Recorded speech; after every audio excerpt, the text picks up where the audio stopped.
চলুন একটি হাদিস পড়ি, মন ভালো হয়ে যাবে, চোখে পানি চলে আসবে।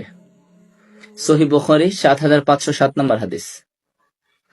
রাসূলুল্লাহ সাল্লাল্লাহু আলাইহি ওয়াসাল্লাম বলেছেন, আল্লাহ তাআলা বলেন, আমার এক বান্দা পাপ করে আর তারপর বলে, ইয়া আল্লাহ, আমার অপরাধ মাফ করে দিন।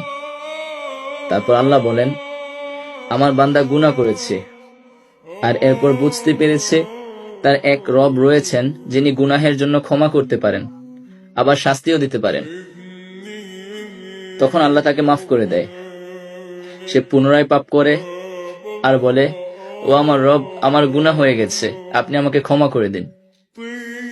এরপর আল্লাহ তাআলা বলেন, আমার বান্দা অপরাধ করেছে আর তারপর বুঝতে পেরেছে তার এক রব রয়েছেন যিনি গুনাহের জন্য ক্ষমা করতে পারেন, আবার শাস্তিও দিতে পারেন। তারপর আল্লাহ তাকে আবার ক্ষমা করে দেয়। সে আবারও গুনাহ করে আর বলে, হে আমার রব, আমার পাপ হয়ে গিয়েছে, আমাকে ক্ষমা করে দিন।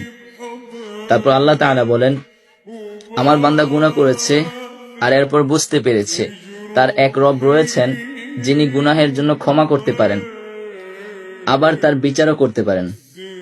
আমি আমার বান্দাকে ক্ষমা করে দিলাম, তার যা ইচ্ছা সে তা করুক। যতবার মন দিয়ে পড়ি, অনুভব করি, চোখ ভিজে আসে। এত মহানুভব মালিক আমার, এমন মালিকের দাস হবার সৌভাগ্য কজন মানুষের হয়? এতই মহৎ,